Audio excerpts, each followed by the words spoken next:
Hey everyone, welcome to the Q&A.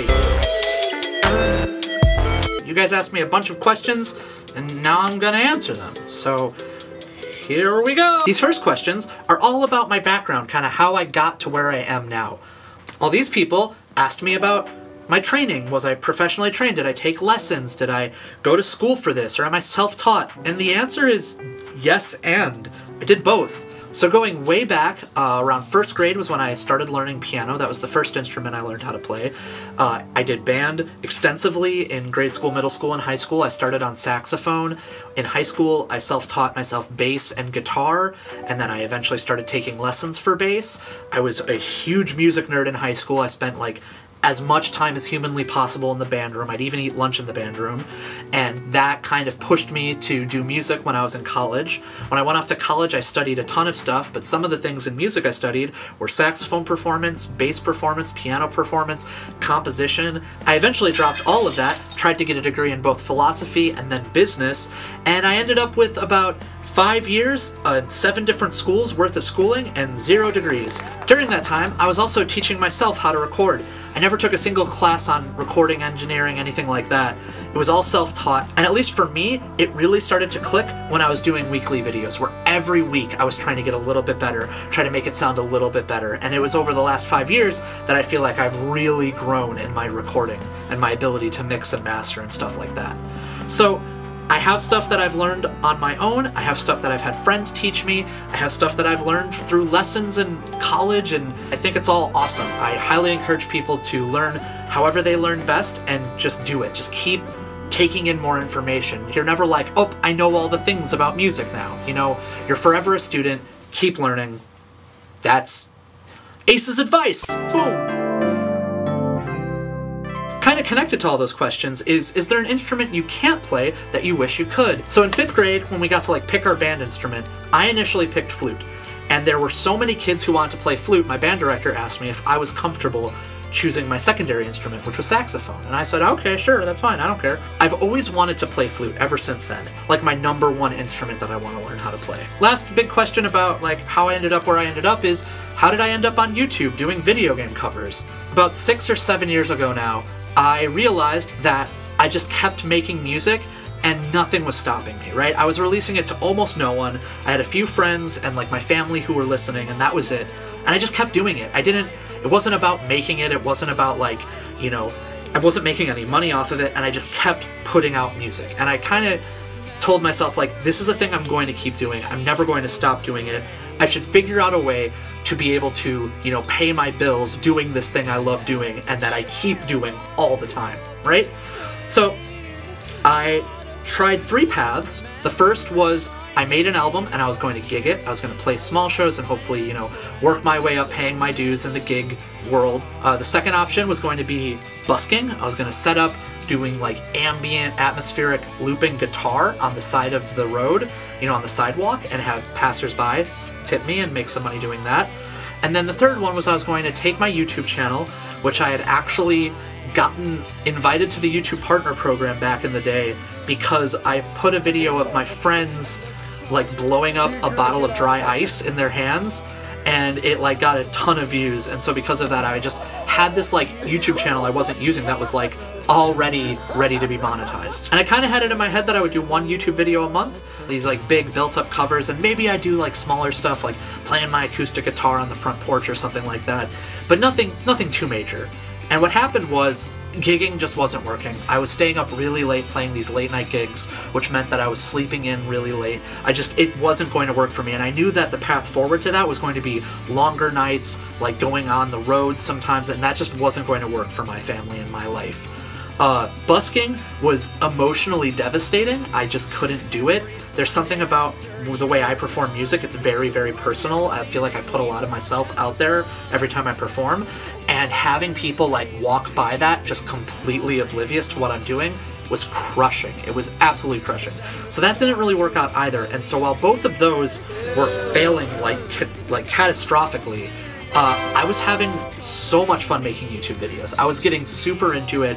I always loved making movies with my friends. I loved learning more about editing and getting into that, and so I just got really deep into YouTube, and like the comments didn't get to me as hard. I don't know, I felt like this was a place I could pay my dues and kind of grind through the slog in, and I could make it. I would make it out sane and relatively happy. And for VGMs, the whole reason I did that was I was playing video games one day with a friend. I was playing Donkey Kong Country 2, and I was listening to the music, and I went, oh my god, I should cover video game music. There's so much good video game music out there, and people got super into it. They really enjoyed it, you know, and I really enjoyed making it, and that kind of took over. That's how I ended up here. I said, I'm gonna make money doing music. This was the path that worked for me somehow. Let's answer a random question before we get to the next section. Eh? Do you lose your powers if you shave your beard? Yes, I do. Ever since I could grow a beard, I've had a beard. And then once I started being able to do it, I did it. And I just kind of stuck with it. And I've shaved twice since doing that, like shaved all the way down. The first time I did it, I looked at myself in the mirror and went, that was a stupid decision. We're never doing this again. And then the second time I did it, I tried to go for a goatee, and I looked like a creepy youth pastor, and I was like, okay, this whole doing things other than the full beard just doesn't work with this face. We're gonna stick with the beard. So yeah, I think I lose some powers when I shave my beard. I'm a fan of the beard. It's staying. And this other one was from a patron, and it's the only reason I'm answering it is because I said I would answer every question from the patrons, and the question is, space? And I don't have an answer to this question, so I'm gonna let Tim Curry answer it right here. I'm escaping to the one place that hasn't been corrupted by capitalism. Space! This next collection of questions I'm calling Ryudo's Question Corner, because Ryudo, an awesome fan of mine who's been following me for a long time and is a supporter on Patreon, asked me a shit ton of questions, and I have to answer them all because he's a patron. So here we go! First question, are there artists with whom you'd like to collaborate with? Yes, there are a lot of artists that I really want to collaborate with. So just in the general music world, Hot Dad is probably the person I want to collaborate with most. Also Bill Wirtz, but I don't know if he does collaborations or wants to, but if he ever wanted to, oh my god, I would do it in a heartbeat. The dude's like the smartest guy on the internet. So moving into the synth world, 3 channels I'd love to collaborate with are Look Mum No Computer, Cuckoo, and Bo Beats. I would also love to collaborate with Zoe Blade. Zoe Blade does the music for ContraPoint's channel, and I would love to make music with her. In the video game music world, everyone. I want to collaborate with everyone. Like, the video game music community is so awesome, and there are so many people I would love to have time to collaborate with. The biggest problem with collaborations is that I need to be ahead of my schedule enough that I can make a demo and get it to my collaborator and give them an adequate amount of time to work on their parts. And right now, I'm typically making my video, the video that's gonna come out on Wednesday, I start working on it the Thursday after it was supposed to come out. Like, I'm so behind. And so because of that, I'm always like, just pushing through to get that video done, and there's zero time to collaborate, unfortunately. But I'm trying to get my stuff together. I really want to work with more people. I love collaborating. It's like, every time I collaborate, they are my favorite songs. I absolutely love sharing in the creative process with another person. Do you want to work in music all of your life? And do you have other projects outside of music? So I'm going to answer the second part of that question first. I actually do have a big project outside of music, and it's called Mythos. I started it at the beginning of 2017, made one video, and then did nothing with it for the entire year. And I really want to get back to doing that. Unfortunately, it is a very time-intensive project. I'm not giving up on it. It's something I really care about, and it's something I'm going to continue working at my very slow pace, and hopefully, eventually, you'll see more content out of me from that. So that's my big not music project. As far as my career, I mean, there's a lot of things I want to do with my life. I have a long life ahead of me, and there's so much I could see myself doing. I don't think I'll ever not be working on music in some capacity, though. Like, I have a really strong desire right now to go back to school and study psychology so that I could eventually do therapy, and to do that would take, you know, finishing my undergrad degree eventually and going for a master's program, and all of that takes time and money, and I'm just not in a place to do it right now. But that's something I would love to do eventually. I have no idea where I'm going to be in 5 years. So my plan right now is to stick with music, and regardless of what happens, I will always make music. So that, but there's other stuff I'd like to try. There's other stuff I'd like to do and like to follow. You know, I don't know. I don't know where I'm going to end up in 20 years. Like, who knows? Next question. Can you explain your career? No, I can't. Can you explain in detail how you produce your music? Choosing the song, choosing the instruments, etc., etc., etc. Choosing the song is a very arbitrary and random process. Some weeks I have no idea what I'm doing and I randomly click through best VGM playlists, or I go like, awesome soundtracks. Sometimes I'm watching a movie and I'll hear a song and go, that's it, that's the next thing I'm covering. Sometimes it'll be like a game I'm playing and then I'll go and listen through the soundtrack itself and pick the song that really connects with me in that moment. Sometimes it's a specific song in a soundtrack that I go back and cover just that. Sometimes I have no idea what to do and I ask you all for help and you give me all sorts of awesome answers. Like, it's super random. There's no system to it whatsoever. I try to just go with what moves me, what inspires me. But once I get a song, then I start futzing around with it. What I'll do is I'll normally find an extended cut of it on YouTube, you know, one that goes like for 30 or 40 minutes. I'll just hit play, and I'll sit down at my piano over here. So the piano's right here, you can't see it, but there's a piano there. Just imagine a little piano here. Anyways, I sit down at the piano, and I just start messing around with it, and I start like learning the chords, learning the melodies, and normally at a certain point, I turn off the video and I start playing it by myself, so that I can kind of distance myself from the original and kind of start coming up with my own ideas. And then I just kind of go with it. Like, it's a super not specific process. I just kind of listen to what I have and try to think, okay, what should I do next? All right, let's try this next. And I just kind of try stuff until it works. Collaborations, it really comes down to whether or not I have time to send out a collaboration to someone. A lot of times that's why I end up collaborating with like Josiah or Rich, because they're people who I have in the past been like, hey, want to collab?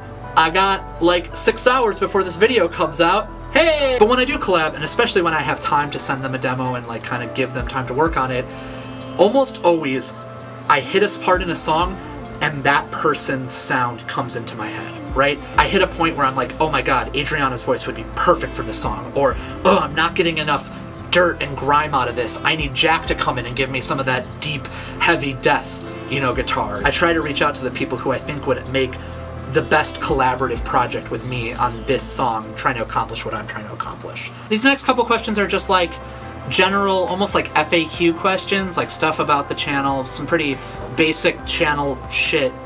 So that's this section. How long does it take you to make these awesome tunes? Like, I try not to rush the actual recording process, because recording and like arranging kind of happen at the same time. I never enter a song knowing exactly what I'm going to do, you know, on every part of the song. I never go into tracking knowing, okay, I'm going to track this, and this, and we're done.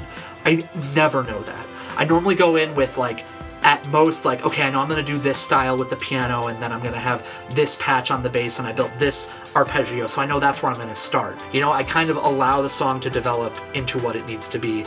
Kind of, you know, not to get too metaphysical or too, like, out there, but giving space for the song to become itself. And that can take a crazy amount of, you know, variance in time. So it's really out there, but it's typically between, I'll say honestly, between 2 and 5 days worth of work. Next question.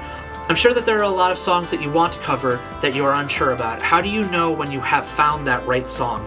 And I kind of answered this a little bit before, but just to quickly go over it, I don't know. When thinking of a song to cover, do you ever feel limited by the source material's popularity? That is to say, how do you balance songs you want to cover versus songs you think people will want to hear? Or have you ever had songs that you chose not to cover because they were too obscure? If you don't know this about me, I am a big, goofy artist who puts authenticity above all things. I'm the kind of person who, in the past, has regularly covered super obscure stuff because it moved me really deeply, and I said, this is what I want to do this week. But I also don't ever really cover songs just because I know other people will want to hear them. I try to look at stuff that might be vaguely tent-pole-y, like connected to a thing that will be really popular, but I'll only do it if I like have a really strong idea for it. I will take in anything as like potential influence, right? But I will never limit what comes out of me. I will never limit what goes out there, regardless of how popular it is. How does licensing work with your cover tracks? Do you clear anything with the owners of the intellectual properties? Have you ever been approached by a rights holder about your music? When I put my music on iTunes, Spotify, all that stuff, I use a website called DistroKid. They handle the licensing. On YouTube, if a rights holder finds my cover and claims it, YouTube automatically handles it. I did a cover of The Adventure Zone, which is a podcast that the McElroy brothers do. I did a cover of its theme, which is a song by Mort Garson, and the Mort Garson like family trust, which isn't really even a trust, it's just like one member of his family, her lawyer sent me gave me a copyright strike on the video. This isn't a claim. A claim just means the original rights owner gets some or all of the ad revenue. A strike is the bad one. That's where it gets taken off your video, it hurts your channel. They're not good. Strikes are awful. And they, without contacting me, without asking me to take it down, without any warning, put a strike on my account. And I reached out to them, and I sent them emails and letters and messages, because all I wanted to say was, I don't think you realize how negatively the system you just engaged in is. I'm going to believe that you're ignorant to how damaging a strike is to a YouTube channel, and that you were just thinking, oh, this is how we go about doing it. And if you just talk to me, we can figure out something. Like, I'll take the video down, or I will make sure that you get all the rights to it, or we can work out a license, like, work something out with me.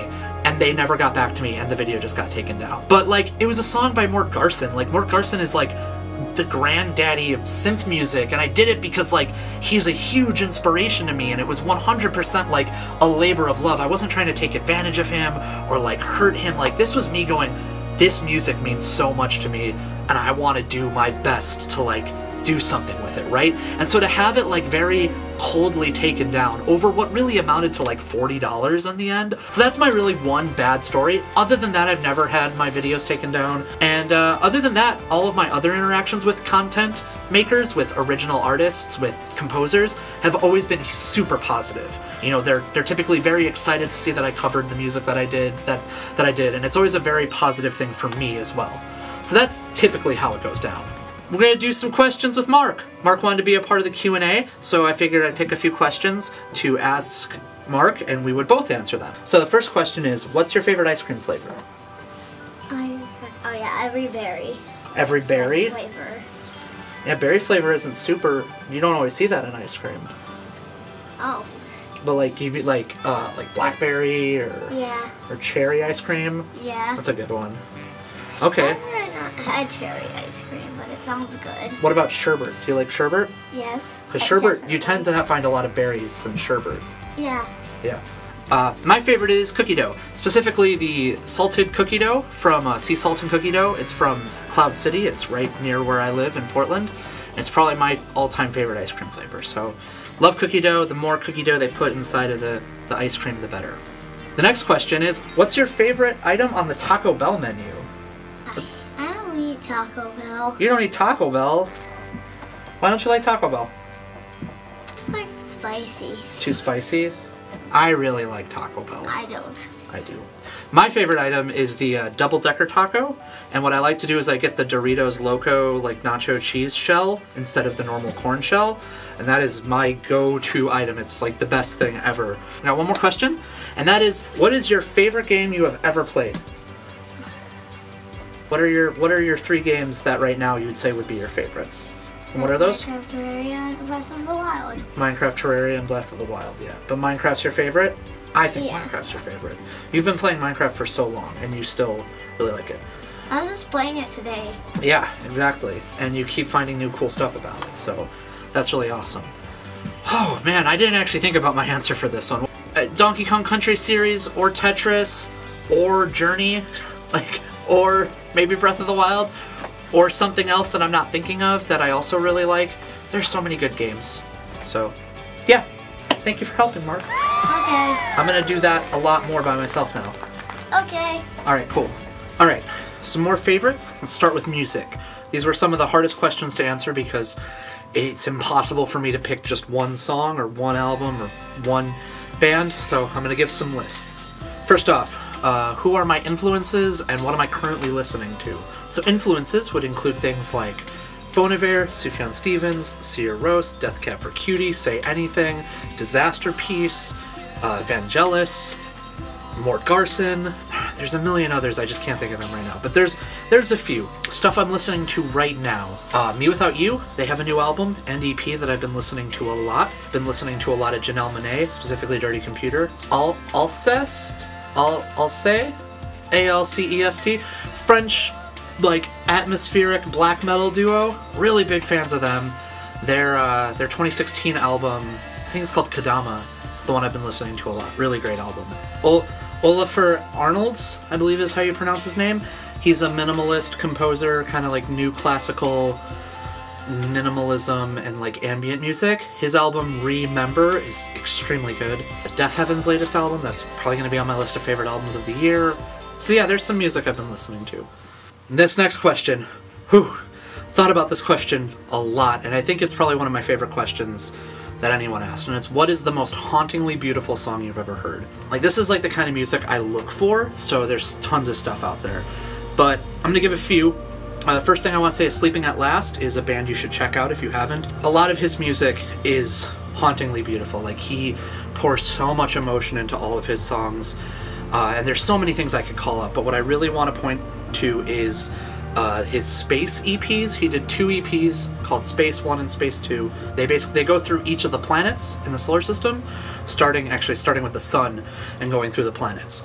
And so the 2 songs I'm going to tell you to listen to are Saturn and the Sun, although you should listen to the whole thing, but especially Saturn. Saturn is one of the most, like, achingly beautiful songs out there, and it really captures this idea that I believe very strongly in, that regardless of where you are, you know, with religion or spirituality or anything like that, no matter who you are, I think you can believe in the profound beauty that we exist rather than not existing, that just like the statistical likelihood of us not existing is so profoundly high that the fact that we are here, that we exist, and that we can think about our existence is beautiful. How rare and beautiful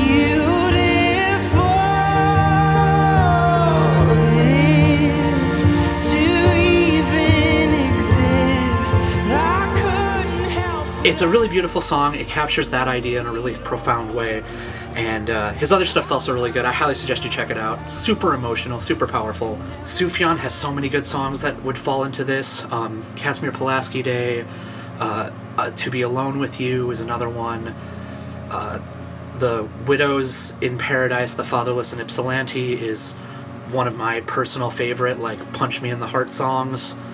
Brothers on a Hotel Bed by Death Cab, also Transatlanticism by Death Cab. On the Nature of Daylight is an instrumental song by Max Richter. It's been used in a bunch of films. I actually did a cover of it, and it's another really powerful song that really punches you in the feels. Last thing I want to talk about is Bon Iver and Peter Gabriel each did a cover of each other's songs, and both of them, I think, are hauntingly beautiful. Like, they're both super hauntingly beautiful. Peter Gabriel covered Flume, and it's really great. I love his cover of it. And then Bon Iver covered Come Talk to Me, and I think Come Talk to Me is like the perfect version of that song. The one that Bon Iver does. It's so good. And I could probably name off 100 Bon Iver songs also that could qualify for this. God, there's so many good songs. But there's just a few. Next up we have One Music Is Not Enough. We need a complete list of Ace's favorite music. So this question, again, really hard. I have so much favorite music. There's so much good music out there. I'm just going to name a couple albums that are on my, like, must-listen-to list. These are, like, amongst my all-time favorite albums. Radiohead's OK Computer. I think it's their best album and possibly my all-time favorite album. Sufjan Stevens, Age of Odds, and Seven Swans. I'm going to put them both in the list. Very, very different styles from, you know, opposite ends of his career. Really shows how his work has always, from the beginning till now, been, like, really high quality. Yoshimi Battles the Pink Robots by the Flaming Lips, and no other albums of theirs. I hate the Flaming Lips, except for Yoshimi Battles the Pink Robots, which I think is one of the greatest albums of all time. Say Anything's Is a Real Boy, I think, is a nearly perfect album. Me Without You's Brother Sister, absolute classic, great album, one of their best, one of my favorites. Jimmy Eat World's Clarity, that's another one. Super, super important album to me.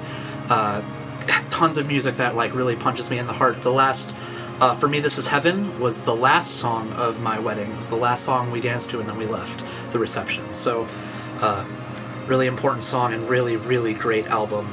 There's some albums, there's a million more I could put in this list, but those are just some off the top of my head, like just kind of like throwing it out there right here, not really thinking too deeply about it, just what popped into my head.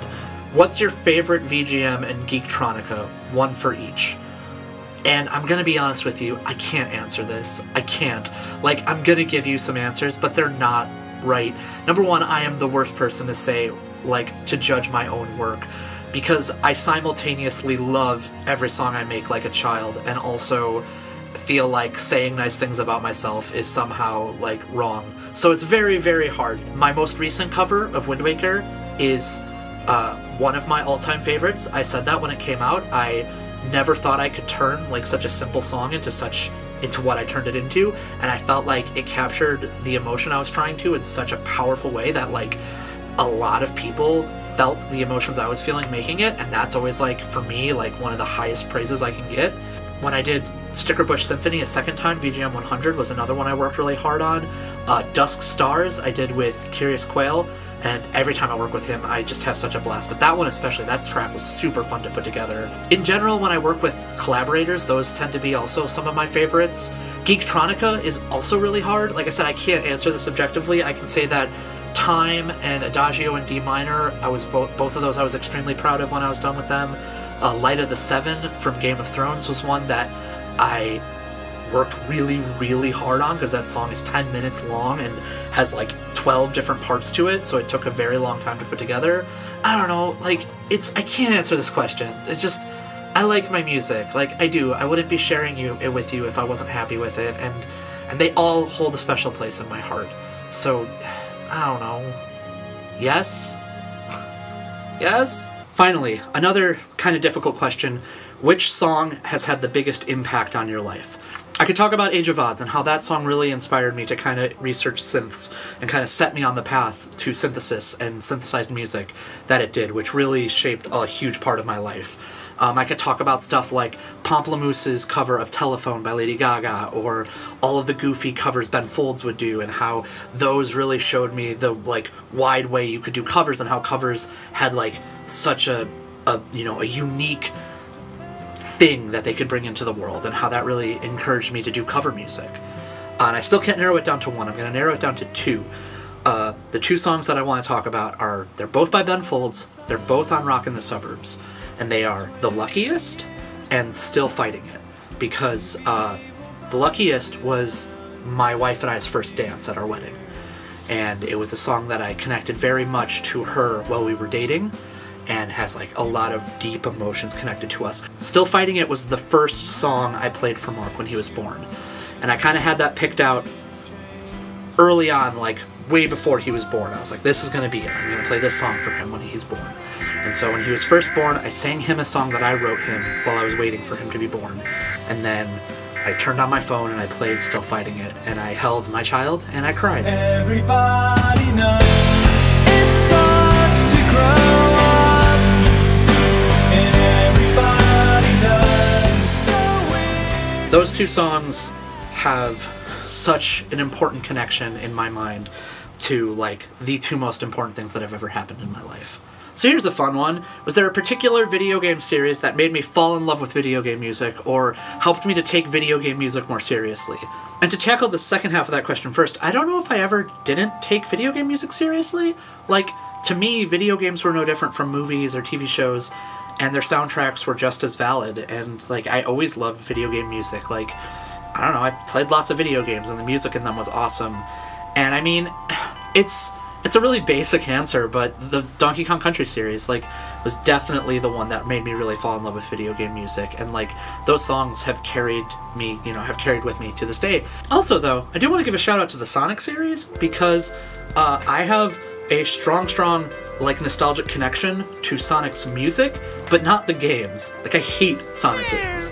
And I know that may make people angry, but I don't enjoy playing them. I actually bought a Genesis just to play Sonic games, and I played them, and I hated it. I did not enjoy myself at all. And that's because I have a really nostalgic connection to the incredible music and the, like, aesthetic of the games, but not the gameplay at all. So I think that says a lot about the game's music, that the game's music has connected with me, and I've held on to it, even though I never really enjoyed playing the games. So I got one more question about video games, but it really nicely transitions to the next section. So we're going to save that one. We're going to answer this question first, which has nothing to do with video games. But I don't really know where else to put this question, so I'm just going to answer it now. And the question is, do you have any instruments that hold a particular sentimental value, and do you have any cool stories behind them? You don't see this in videos very often, and actually I really need to replace the strings on it. You might notice that there's only 4 strings on it. But this is my left-handed Les Paul guitar, and well, the big part of the reason it's so sentimental is because it's signed by Les Paul. Right there. So my dad would take me and my friends to New York. We'd pile into a van, and we'd literally drive there from Chicago area all the way to New York. And we'd spend a couple days in New York, and we'd do New York things, and then we'd go and see Les Paul play. And the first time I went there, not only did I get this guitar and get it signed by Les, which was really cool, I got to meet the guy, and one of the things Les Paul does at his live shows was he'd normally have lots of guests come on stage. And so my dad's friend, got me a spot on stage with Les Paul. So when I was like 14 years old, I think, I got called up on stage by Les Paul and performed, oh my god, I don't remember the name of the song. I can't remember the name of the standard at all. But yeah, when I was 14, I got called on stage by Les Paul, and I got to play a short rendition of that jazz standard with him.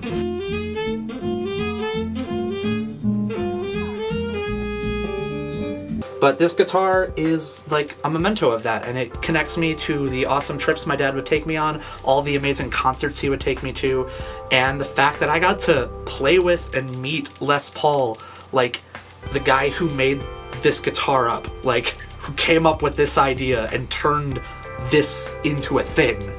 And I have his name that he wrote on it and all those memories connected to it. So super, super sentimental instrument here. So it turns out that last question that I said before is actually a music and video games question, and I just read it wrong. But whatever, it really ties into the next segment, so I'm just gonna ask it now. Here we go. When you were a teenager, what was your favorite music and what games did you play? So, teenager, we're talking over 13, so that's middle school, high school era. Before I divulge that embarrassing part of my life, I want to talk about the music I listened to when I was grade school, early middle school, because at that time of my life, I was listening to music I have no problem admitting to, which was all like peak 90s, like late 90s alt rock. So I listened to Matchbox 20 and Third Eye Blind and Chumbawamba. God, I was super into Chumbawamba. And probably my all-time favorite band when I was really young was Collective Soul. I was super into them. But when I moved into like teen years, I ended up in a weird place where all I would listen to was like nu metal. I listened to a lot of Korn, Slipknot, Limp Bizkit, all that stuff. Teenage Ace, not great stuff. I still like System of a Down. I'll still listen to them. They're probably one of the bands from that era that I'll still listen to. And if you like those bands, it's fine. You can like that music. It's totally fine. I don't want to seem like super judgmental just because I'm judging myself. Whatever. It's fine. Video games? Teenage Ace played, let's see, I had a Super Nintendo as a kid, and then I switched over to PlayStation and PlayStation 2. So I was playing a lot of PlayStation games. I played Spyro, was like the first big game series of that era that I like got super into. I think when I first played Final Fantasy VII, I was just a little too immature to like appreciate it and give it the time it needed. But then like a little while later, I tried Chrono Cross and got super into it, and then I played Final Fantasy IX and got really into that, and then because of that, I went back and played 7. Also, around high school, I started getting really into computer gaming. My family was woefully behind in tech, especially when it comes to computers. So, you know, when I was finally able to start, you know, going to LAN parties with my friends and playing Counter-Strike and playing We do a lot of tower defense, Warcraft 3 mods, super big in my friend circle. Basically, those two things were the main things we played at LAN parties, was Counter-Strike and Warcraft 3 mods. I got a couple questions about my past, and then a few questions about the future, and I think we're done. So let's do it, because I've been answering questions literally all day. What concert from the past do you wish you could have attended the most? And I feel like I'm being really basic, but like, probably Woodstock. Like, it's such a like hugely like important musical moment in like American music history. I feel like if I had to choose one, I would choose that, because that is just like so much crazy stuff happened at Woodstock. Other things I could think of are like musicians that I really wish I could have seen before they passed away. It's like to get to see Elliott Smith perform live. Yeah, those are my main answers, are like musicians I love who have died, or Woodstock. It's kind of basic, but I feel like those shows would just be like the most unforgettable. If you could give advice to your past self from 10 years ago, what would it be? So when I first read this question, I immediately jumped to like 16-year-old Ace. Then I remembered I'm 31, and 10 years ago I'd be 21. And if I could give 21-year-old me advice, it would be start doing YouTube now, you idiot. Because like, if I could have started my channel a decade ago rather than 5 years ago, holy crap, I'd be in a completely different place with my musical career. So that would probably be my advice. I also think that I'd probably tell 21-year-old Ace, just give him a lot of like encouragement, that the questions he's asking and like a lot of the like shift in my like understanding of the world and my understanding of faith and my understanding of like where I'm at, that it's all okay, that you're gonna be okay, and you're gonna find people who line right up with that, and that, you know, you shouldn't feel bad about it. Because I was going through a really hard time where I was becoming really cynical about a lot of things. I was a big part of like my youth group, and I was like on track to be a youth pastor, and then my life kind of got really shook up when I went to Bible college, and I started to have a lot of these like really deep existential questions that kind of formed the like postmodern mystic that I am today. And in that moment, I was in like a really vulnerable place, and most of the people around me were like, those are dumb questions. So I feel like if I could say something to 21-year-old Ace, it would be like, it's good. Keep asking those questions. Keep digging deeper. Let's do some questions about the future. Start with a simple one. You gonna do any more involved in the Troubles? And my answer is I hope so. We all have really busy lives, and planning out a cover, at least all the covers we had done up to this point, typically fell on me. Like, I would be the one who would like throw out a demo, and then people would give me parts, and it was a very collaborative process writing it, but I was normally the one who started the whole thing by sending out a demo, and I'm just way too busy right now to do that. Do you plan on releasing any of your music on vinyl? Again, hopefully at some point in the future I will release vinyl. Right now, it's not really in the cards.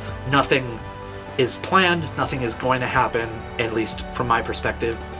They cost a lot to make, so they're gonna cost a lot to sell. It's a mess. So hopefully someday, not right now. This is a fun future question. If you could see your music in any game, what style of game would it be? I'd love to see my music in whatever game wants me to write music for it, but the ideal game, in my mind, would be something involving space, just because a lot of my music has a lot of really great texture. But honestly, any game out there that wants me to do its soundtrack, please let me do your soundtrack.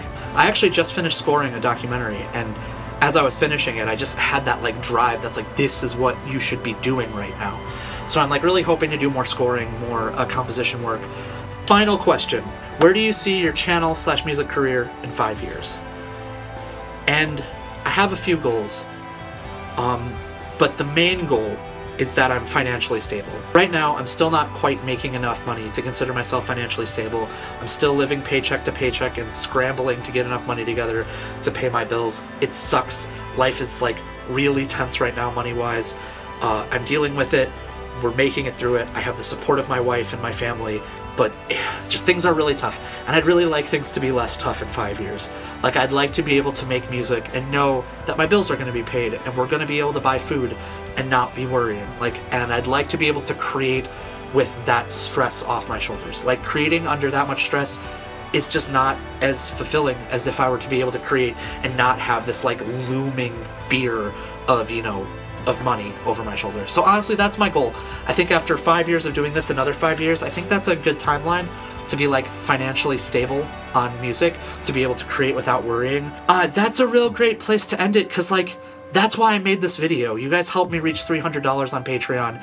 You're helping me get closer to financial security. I'm so grateful for all the people who've chosen to support. You guys are the best. Thank you for giving me the opportunity to make this video, to spend 4 hours sitting in front of a camera answering questions over and over again until I get good takes. Like, honestly, that might sound like facetious, but it isn't. I'm so happy that I got to make this video, because making this video represents something bigger than just answering questions. This is a celebration of hitting a goal on Patreon. And with that, we gotta make it to that next goal. That next goal is $500, and I said earlier I'd like to reach it by the end of the year. We're getting real close to the end of the year, so I don't know if we're gonna make it, and that's okay. We'll still be around in 2019. But as much as possible, I would like to reach that goal, so if you've been thinking about supporting, this is the perfect time to do so.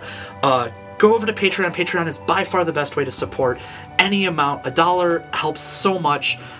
It's really the best way to support what I'm doing, and I'm still really in need for support. So think about going over there and supporting. Thank you so much for watching. Thank you so much for your questions. Thank you so much for your support. You are all the best. I'm gonna go and spend a lot of hours editing this mess of footage together. Cool? Alright, thank you guys so much for watching. I'll see you around. Bye.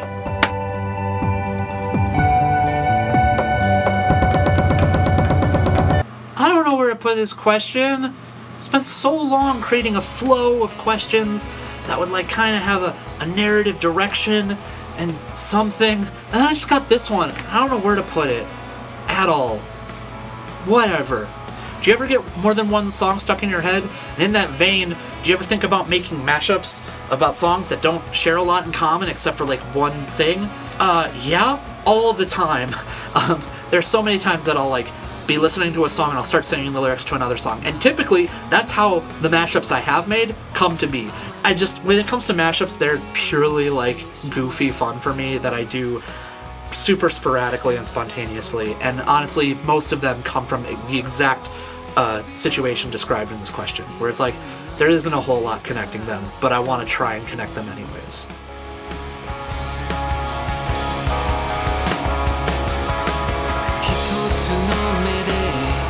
I'm back! Double-decker taco with the Doritos logo shell.